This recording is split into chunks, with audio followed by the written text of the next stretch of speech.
Hi all, मेरा नाम सुदेश कुमार है और आज की इस वीडियो में हम लोग देखने वाले हैं कि कैसे हम लोग इस स्ट्रीम फंक्शन का यूज़ कर सकते हैं और कैसे हम लोग उसको स्ट्रीम बिल्डर के अंदर कॉल कर सकते हैं। पिछले वीडियो में हम लोगों ने देखा था कि कैसे फ्यूचर फंक्शन को कॉल करते हैं और उसके अंदर कैसे हम लोग फिल्टर बिल्डर का यूज़ करते हैं, फिर डेटा को कैसे मैनेज करते हैं। सेम चीज़ें हम लोग स्ट्रीम बिल्डर के अंदर में देखने वाले हैं। तो ज़्यादा कुछ नहीं, फ्यूचर की जगह स्ट्रीम होने वाला है। बाकी ये जो डेटा का क्राइटेरिया वो सेम होने वाला है। ठीक है, तो सबसे पहले समझना जरूरी है कि फ्यूचर और स्ट्रीम में क्या अंतर है। पहले स्ट्रीम होता क्या है। फ्यूचर तो आप समझ चुके हैं पिछली प्रीवियस वीडियो में। अब इस वीडियो में आप समझने वाले हैं कि स्ट्रीम होता है क्या। ठीक है, तो स्ट्रीम भी एक डेटा टाइप है जो आपको रेगुलर डेटा का अपडेट देते रहते हैं। यानी कि अगर आप एक बार स्ट्रीम को अपना रजिस्टर्ड करते हैं, ठीक है, तो आपको रेगुलरली डेटा का अपडेट मिलता रहता है। जैसे पानी का कैसे हम लोग एक बार में अपना मोटर चालू कर देते हैं तो रेगुलरली हम लोग का पानी आते रहता है, राइट। तो सेम वे में आपका ये फ्लो बन जाता है डेटा का कि जैसे ही कुछ डेटा में चेंज हो तो आपको ऑटोमेटिक इधर दूसरे छोर पे मिल जाता है।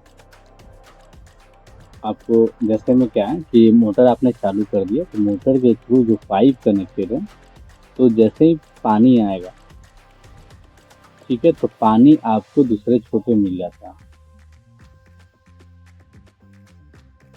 तो इससे होता क्या कि आपको रेगुलरली डेटा का अपडेट मिलते रहता है। जैसे उसमें मान लो कि लाइट कट गया तो आपका पानी चला गया, फिर जैसे ही लाइट आया आपका मोटर ऑन हो गया, फिर आपको रेगुलरली डेटा पानी का अपडेट मिलता रहेगा। पानी बाहर दूसरे सिरे पे मिलता रहेगा पाइप से। ठीक है, सेम उसी तरह हम लोग का स्ट्रीम बिल्डर में भी होता है या स्ट्रीम फंक्शंस में। स्ट्रीम फंक्शन में आपका रेगुलरली डेटा का अपडेट आता है सर्वर पे। ठीक है, उस डेटा को आप क्या करते हैं, अपने बिल्डर के थ्रू, स्ट्रीम बिल्डर के थ्रू आप उसको लिसन करते हो। ठीक है, और आपको जो भी यूजर को यूआई पे दिखाना है वो दिखाते हो। सिंपल सी बात है, अगर आपको रियल टाइम अपडेट चाहिए अपने प्रोजेक्ट में, ठीक है, तो उसके लिए आपको स्ट्रीम में डेटा चाहिए। ठीक है, और जो भी स्ट्रीम फंक्शन होगा, स्ट्रीम फंक्शन को हैंडल करने के लिए आप स्ट्रीम बिल्डर का यूज कीजिए। ठीक है, चलते हैं हम लोग इसका यूज करके दिखाता हूँ। तो फ्यूचर को हम लोग कन्वर्ट करने वाले हैं। तो ज़्यादा कुछ नहीं है, हम लोग का मेन पेज है। ठीक है, मेन के बाद होम पेज है। होम पेज पे नेविगेट करके प्रोडक्ट पेज पे गए हम लोग। ठीक है, ओके, प्रोडक्ट पेज पे भी ज़्यादा कुछ नहीं है। कॉलम है, कॉलम के अंदर बटन है बैक जाने का, और उसके अंदर फ्यूचर बिल्डर है। फ्यूचर बिल्डर का भी मैं कोड रिमूव करता हूँ, देखो ये।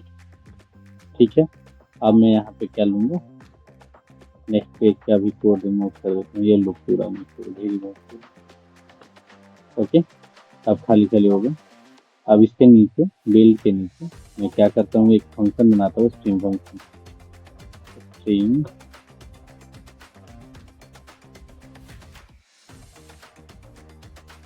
स्ट्रीम और स्ट्रीम में मैं इंटीजर रिटर्न करने वाला हूँ, काउंटर बना रहा हूँ।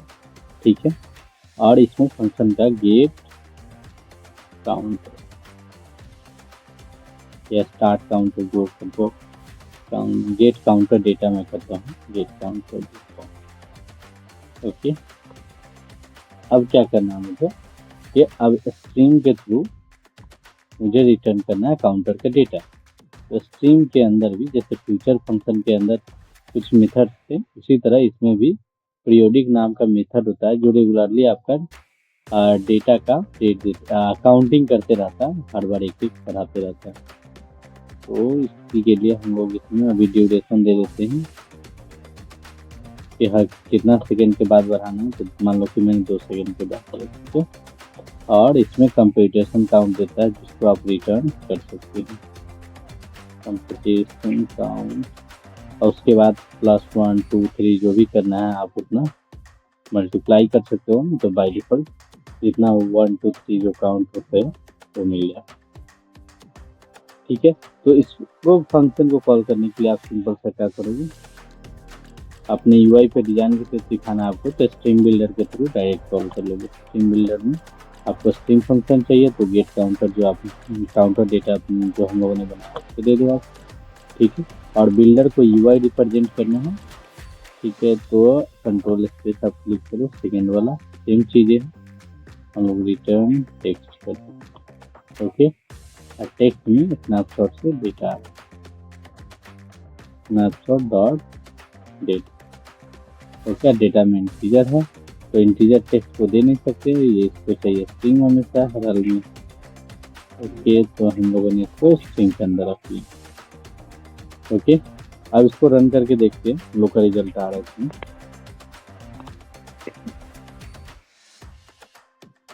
इसको रन करते हैं, देखते हैं। कनेक्टेड नहीं है डिवाइस, कोई बात नहीं, क्रोम पे रन करते हैं।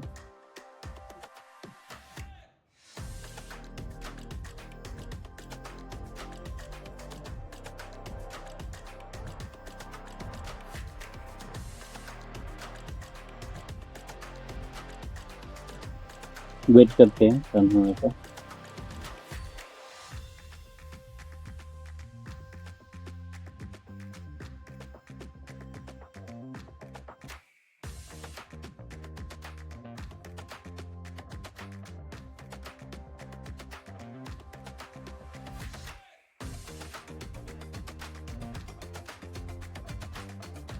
Okay, go to product string, क्योंकि हम लोगों ने जो ये काम किया स्ट्रिंग फंक्शन का स्ट्रिंग बिल्डर के थ्रू, वो किए हम लोग प्रोडक्ट के ऊपर।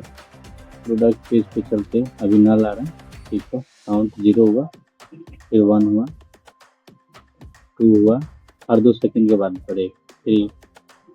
ठीक है, तो ये डिफरेंस है। इस तरह से हम लोग क्या करते हैं, स्ट्रिंग फंक्शन को भी कॉल कर सकते हैं। और इसमें डीपली जाएंगे हम लोग अभी अगले आने वाले वीडियोज में। तो अभी स्टार्टिंग है, इस वीडियो में इसलिए नहीं बता रहा हूँ क्योंकि कुछ जो बिगनर्स है वो उनको थोड़ा ज़्यादा कंफ्यूजन में डालना मैं नहीं चाह रहा हूँ।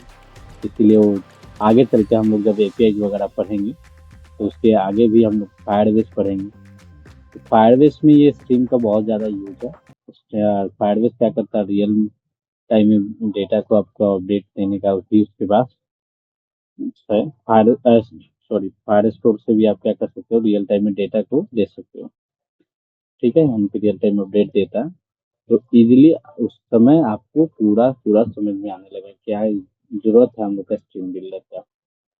ठीक है, आई होप अभी आपको इतना समझ में आया हो कि काउंटर कैसे बना सकते हैं, स्ट्रीम बिल्डर कैसे बना सकते हैं। ठीक है, स्ट्रीम फंक्शन कैसे बना सकते हो। तो मिलते हैं नेक्स्ट वीडियो में। Thank you so much, thanks for watching.